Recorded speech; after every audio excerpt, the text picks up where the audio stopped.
Third, reformation.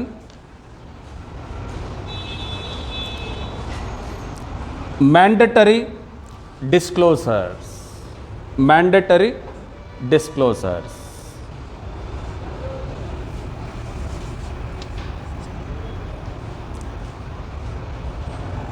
ಕಡ್ಡಾಯ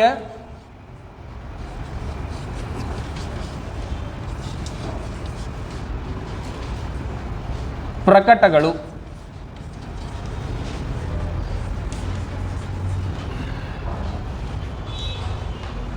There are three mandatory disclosures are there. First one, criminal. Second one, educational.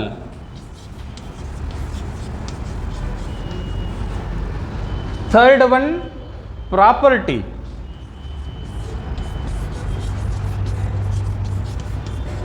ಹಿಂಗಂದ್ರೆ ಕನ್ನಡದವರು ಅಪರಾಧಿಕ,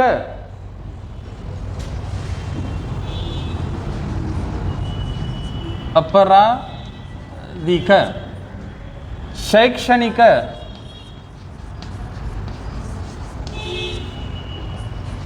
ಆಸ್ತಿ.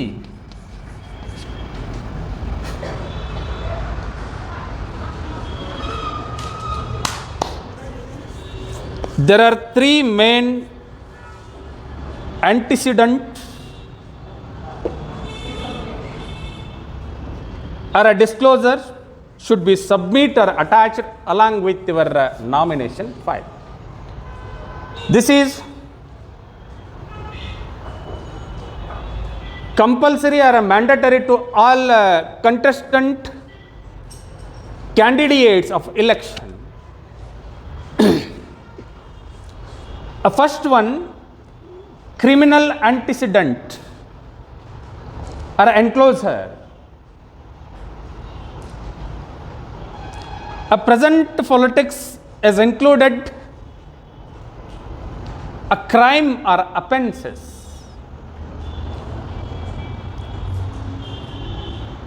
A politics wants to nowadays to get to good character or a clean-handed representatives.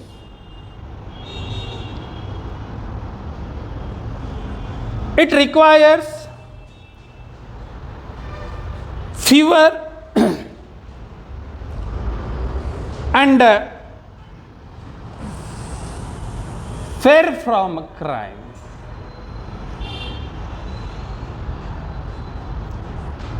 To stopping criminal activities in the electoral process of the country, for the reason we have implemented this one. According to 2002 direction of Supreme Court of India,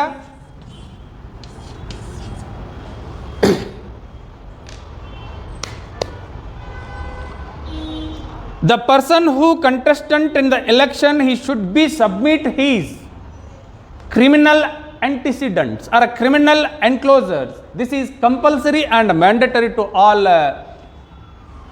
candidates who are contesting in the election. According to RPA,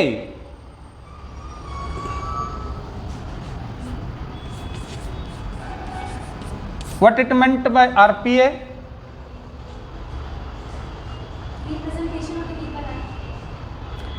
Representation of People Act of 1951.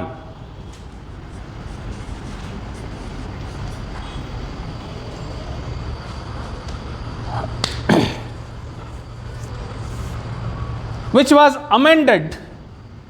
This was amended in 2002. RPA was amended in 2002.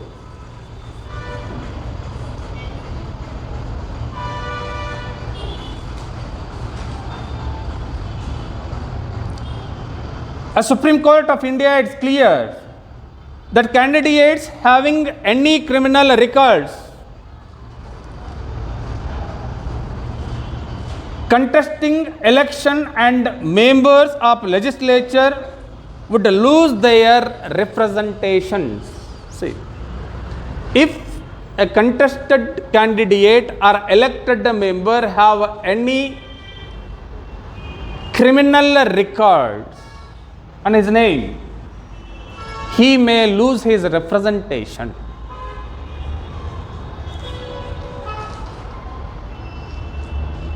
As per RPA Act 1951, RPA Act 1951, according to this act, a person is disqualified from contesting election only on conviction by the court of law. According to this act, any court to decide his criminal activities are proved by the court or a court of law, he is disqualified. Second one,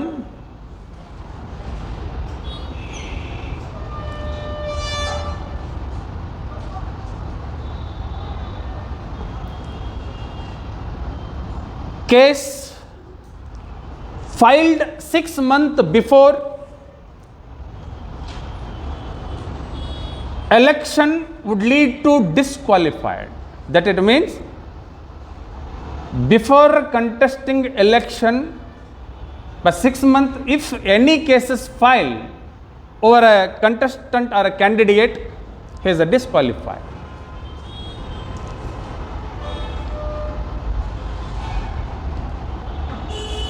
Case in which candidates have accused with offence and sentenced for 2 or more years are disqualified to contest for election. See, any person sentenced by a court for a 2-year or more punishment, they are not eligible to contest in the election. Fourth one, the offence proved by the court of law, a person is not eligible to contest election for a period of 6 years. See,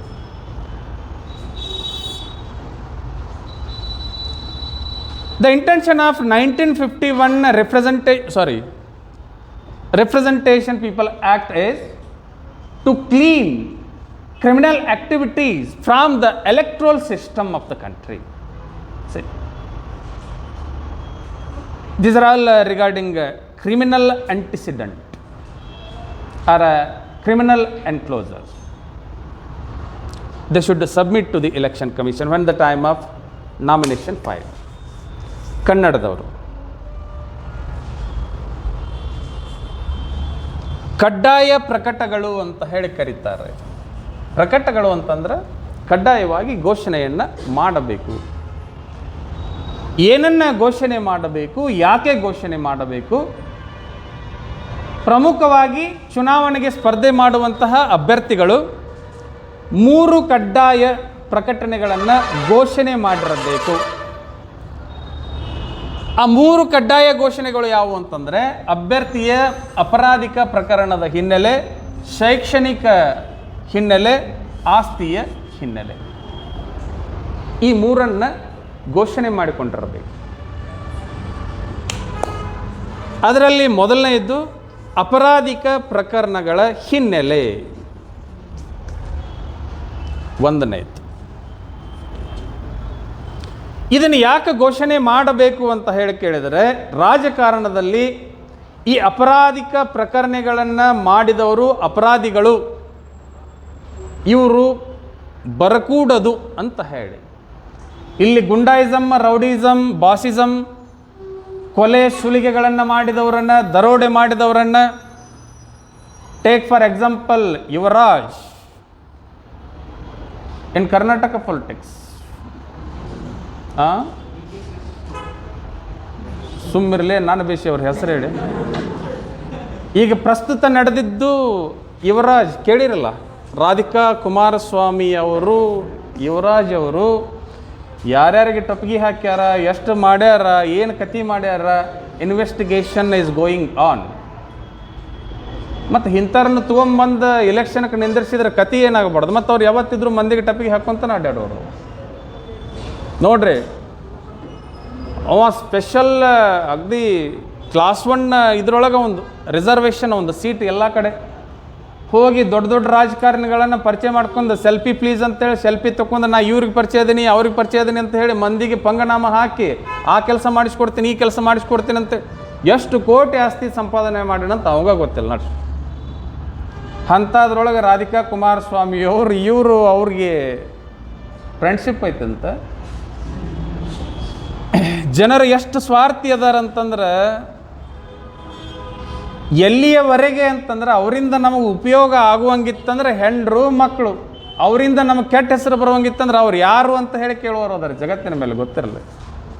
ಹಿಂಗಾಗೈತಿ ರಾಜಕಾರಣ ಪ್ರಸ್ತುತ. ಪೇಪರ್ದೊಳಗೆ ನೋಡ್ತಿರಿಲ್ಲ, ದಿವಸ ನೋಡಕತ್ತಿರಲ್ಲ, T V ಒಳಗೆಲ್ಲರೂ news ಬರಕತ್ತಿತ್ತಿಲ್ಲ. ನಾನು ಯುವರಾಜ್ ಸಿಂಗ್ ನಾನು ಯುವರಾಜ್ ಸಿಂಗ್ ಇಲ್ಲಾಕೆ ಬಂದ ಕರ್ನಾಟಕಕ್ಕೆ ಅಂತ ನಾ ತಿಳ್ಕೊಂಡು, ಈ ಯುವರಾಜ್ನ ಬೇರೆ. ಅವ ಕ್ರಿಕೆಟ್ನೊಳಗೆ ಸಿಕ್ಸರ್ ಮೇಲೆ ಸಿಕ್ಸರ್ ಹೊಡೆದಾನೆ, ಇವ ಇಲ್ಲಿ ಧೂಳಿಪಟ ಎಬ್ಬಿಸಿಬಿಟ್ಟಾನೆ ಇಲ್ಲಿ ಎಲ್ಲ ಇವು. ನೋಡ್ರಿ, ಈ ಅಪರಾಧಿಕ ಪ್ರಕರಣಗಳು, ಭ್ರಷ್ಟಾಚಾರ ಪ್ರಕರಣಗಳು ಚುನಾವಣೆಯಿಂದ ದೂರ ಇರಬೇಕು ಅಂತ ಹೇಳಿ ಇವುಗಳನ್ನು ಕಡ್ಡಾಯವಾಗಿ ಘೋಷಣೆ ಮಾಡಬೇಕು ಅಂತ ಹೇಳಿ. ನಮಗೆ ಪ್ರಸ್ತುತ ರಾಜಕಾರಣ ಸ್ವಾಸ್ಥ್ಯವಾದ ರಾಜಕಾರಣ, ಸ್ವಚ್ಛ ರಾಜಕಾರಣ, ಭ್ರಷ್ಟರಹಿತ ರಾಜಕಾರಣ,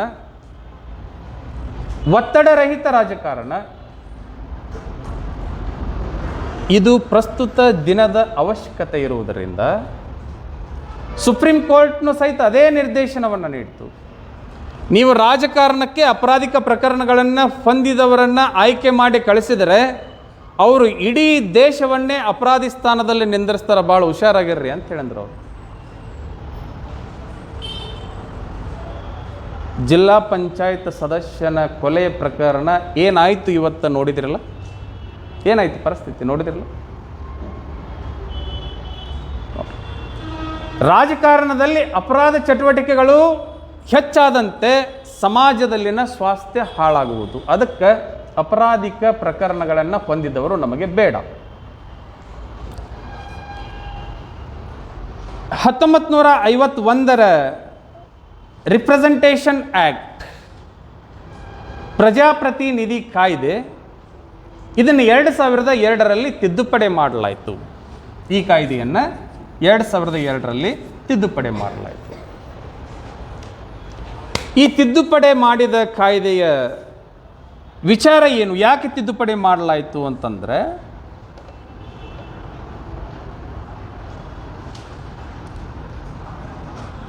ಯಾರಾದರೂ ಅಪರಾಧಿಕ ಪ್ರಕರಣಗಳನ್ನು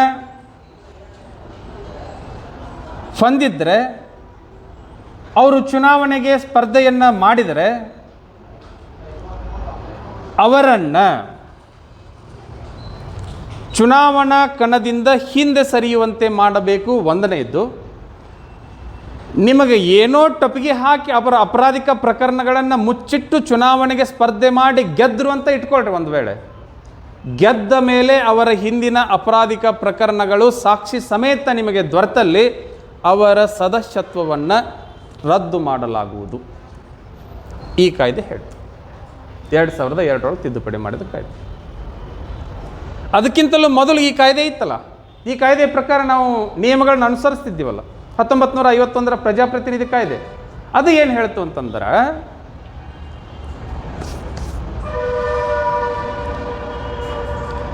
ಒಂದು ವೇಳೆ ನ್ಯಾಯಾಲಯ ಒಬ್ಬ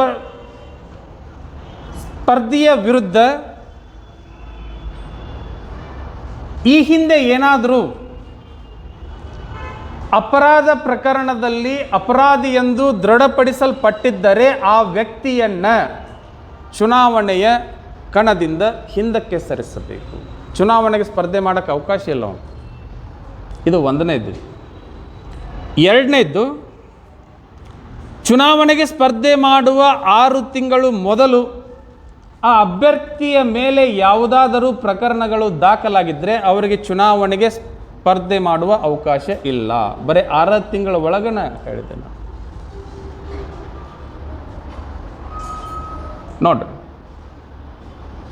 ಈಗ ಸುಮ್ಮನೆ ಹಂಗೆ ನಿಮ್ಗೆ ಏನರ ಒಂದು ಅನಿಸ್ಬೇಕನ್ನ ಹಿಂಗೆ ಮಾತಾಡ್ಬೇಕಾದ್ರೆ ಏನರ ಅನಿಸ್ಬೇಕಂದ್ರೆ ಎದ್ದು ಹೋಗುವಂಗೆ ಅನಿಸ್ಬಾರ್ದು, ಮತ್ತು ಏನರ ಕೇಳುವಂಗೆ ಅನಿಸ್ಬೇಕು. ಏನಂತಂದ್ರೆ, ಸರ್ ಈಗ ಹೇಳಿದ್ರಿ ಅಪರಾಧಿಗೆ ಚುನಾವಣೆಗೆ ಅವಕಾಶ ಇಲ್ಲಂದ್ರಿ, ಮತ್ತು 6 ತಿಂಗಳ ಒಳಗಾಗಿ ಏನಾದರೂ ಪ್ರಕರಣಗಳು ದಾಖಲಾಗಿದ್ದರೆ ಅವರಿಗೆ ಅವಕಾಶ ಇಲ್ಲಂದ್ರಿ. ಈಗ 20ನೇ ವಯಸ್ಸಿಗೆ ಒಬ್ಬ ವ್ಯಕ್ತಿ ಕೊಲೆ ಮಾಡ್ಯಾನ, ಅವಾಗ 10 ವರ್ಷ ಶಿಕ್ಷೆಯನ್ನು ವಿಧಿಸಲಾಯಿತು. 10 ವರ್ಷ ಶಿಕ್ಷೆಯನ್ನು ವಿಧಿಸಿದ ಮೇಲೆ, ಶಿಕ್ಷೆಯಿಂದ ಅವ ಮುಕ್ತಿ ಹೊಂದಿದ ಮೇಲೆ ಅವ ಚುನಾವಣೆಗೆ ನಿಲ್ಲಬಹುದು ಅಥವಾ ಇಲ್ಲೋ? ಹಿಂಗೆ ಕೇಳಬೇಕು ಪ್ರಶ್ನೆ. ಯಾಕಂದ್ರೆ ನಾಳೆ ನೀವು ಅಲ್ಲಿ ಹೋಗೋರದಿರಿ ರಾಜಕಾರಣಕ್ಕೆ, ಅದಕ್ಕೆ ಕೇಳಬೇಕು ಇವನ್ನೆಲ್ಲ. ಈಗ PUC ಸೆಕೆಂಡ್ ಇಯರ್ ಮುಗಿದ ಮೇಲೆ ಒಬ್ಬನ ಕೊಲೆ ಮಾಡಿದ್ರಿ ಅಂತ ತಿಳ್ಕೊರಿ, ನೀವು ಹಂಗೆ ತಿಳ್ಕೊರಿ.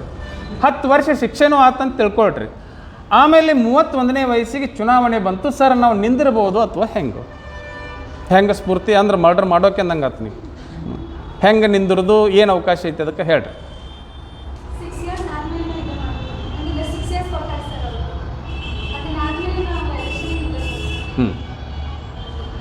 ಸರಿ, ಮತ್ತೆ ಹುಡುಗರು ಡೆಫಿನೆಟ್ಟಾಗಿ ನೀವು ಕೊಲೆ ಮಾಡ್ತೀರಿ. ಹಂಗಾದ್ರೆ ಹೇಳಿಲ್ಲ ಅಂದ್ರೆ ಮಾಡ್ತೀರಿ ನೀವು. ಹಾಂ, ಹೇಳ, ನೀ ಮಾಡ್ತೀಯ?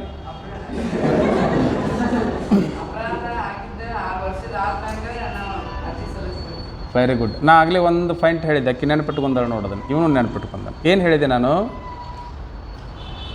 ಒಬ್ಬ ವ್ಯಕ್ತಿಗೆ ಯಾವುದಾದ್ರೂ ನ್ಯಾಯಾಲಯ ಶಿಕ್ಷೆಯನ್ನು ಪ್ರಕಟ ಮಾಡಿದ ಮೇಲೆ ಆ ಶಿಕ್ಷೆಗೆ ಒಳಪಟ್ಟಂತಹ ವ್ಯಕ್ತಿಗೆ ಒಂದು ಪಕ್ಷ ನಿರ್ಬಂಧವನ್ನು ಹಾಕ್ತತಿ, ಇಷ್ಟು ವರ್ಷ ಚುನಾವಣೆಗೆ ನಿಂದಿರುವಂಗಿಲ್ಲ ಅಂತ ಹೇಳ್ತಾರೆ.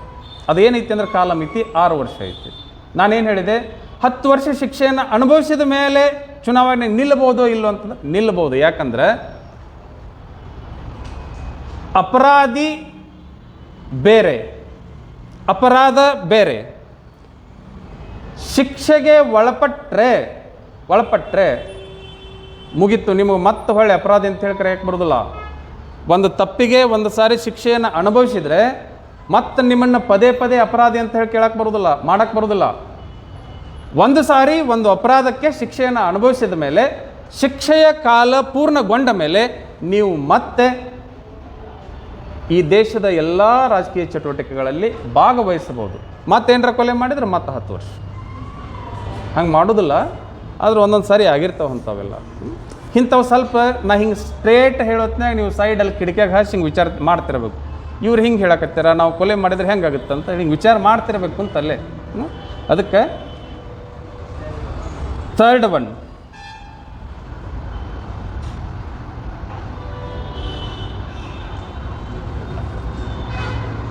ಒಬ್ಬ ಅಪರಾಧಿ ಒಂದು ನ್ಯಾಯಾಲಯದಿಂದ 2 ಅಥವಾ 2ಕ್ಕಿಂತ ಹೆಚ್ಚಿನ ವರ್ಷಗಳವರೆಗೆ ಶಿಕ್ಷೆಯನ್ನು ಅನುಭವಿಸಿದ್ದರೆ ಆ ಚುನಾವಣಾ ಕಣದಿಂದ ಅವನನ್ನು ಅನರ್ಹಗೊಳಿಸ್ತಾರೆ ಅಷ್ಟೆ.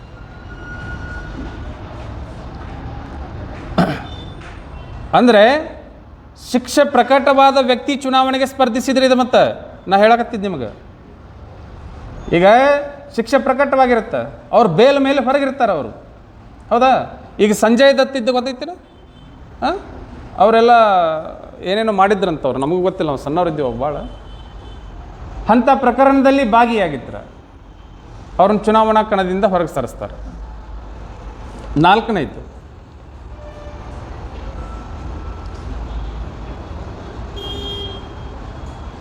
ಒಬ್ಬ ವ್ಯಕ್ತಿಗೆ ನ್ಯಾಯಾಲಯದಿಂದ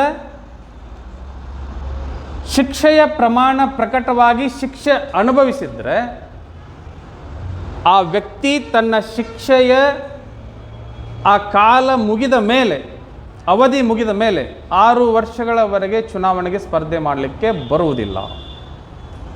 6 ವರ್ಷ ಆದಮೇಲೆ ಮಾಡ್ಬೋದು, 6 ವರ್ಷ ಆದಮೇಲೆ ಮಾಡ್ಬೋದು. ಇವು ಎಲ್ಲದರ ಉದ್ದೇಶ ಏನು ಅಂತಂದ್ರೆ, ಯಾಕೆ ಇದನ್ನು ಇಷ್ಟು ಕಟ್ಟುನಿಟ್ಟಾಗಿ ಹೇಳಿದರು ಅಂತಂದರೆ, ರಾಜಕಾರಣವನ್ನು ಅಪರಾಧಿಕ ಪ್ರಕರಣಗಳಿಂದ ಮುಕ್ತಗೊಳಿಸುವುದು ಮತ್ತು ರಾಜಕೀಯಕ್ಕೆ ಬರುವಂತಹ ವ್ಯಕ್ತಿಗಳನ್ನು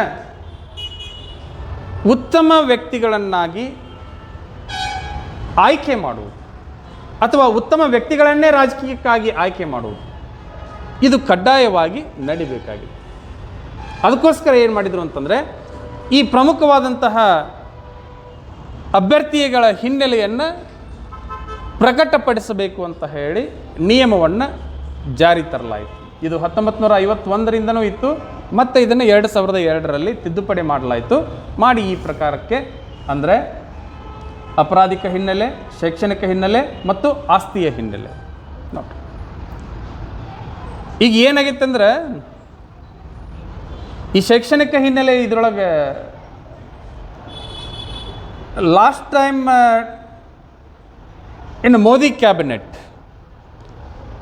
MHRD minister Smriti Irani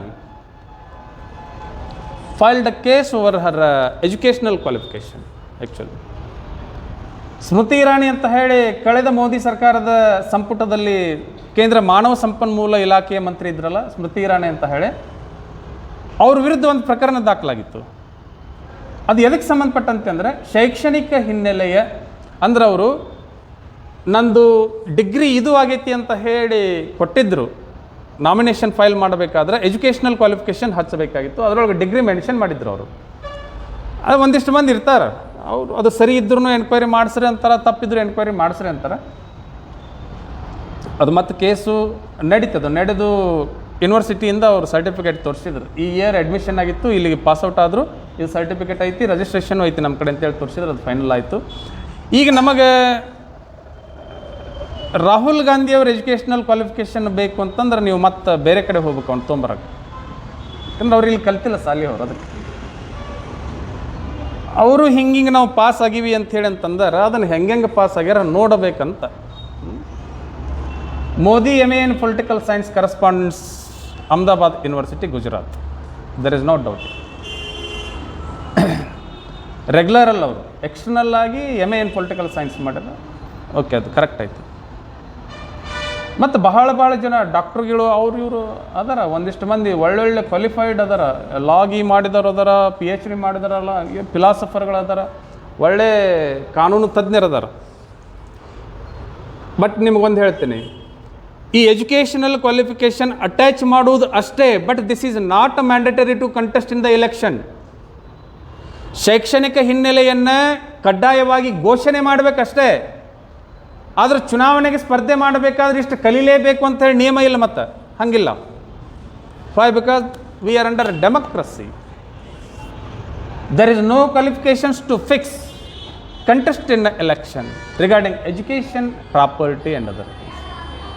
We fixed some qualification. They are all citizenship, age, that manner only, but not education. ಇವುಗಳ ಜೊತೆಗೆ ಮುಂದಿನ ಎರಡು ಅಂದರೆ ಶೈಕ್ಷಣಿಕ ಮತ್ತು ಆಸ್ತಿಯ ಘೋಷಣೆಗಳು ಯಾವುವು ಅನ್ನೋದರ ಬಗ್ಗೆ ಮುಂದಿನ ಅವಧಿಯಲ್ಲಿ ಅವುಗಳನ್ನು ಚರ್ಚೆ ಮಾಡುವುದು. ಓಕೆ.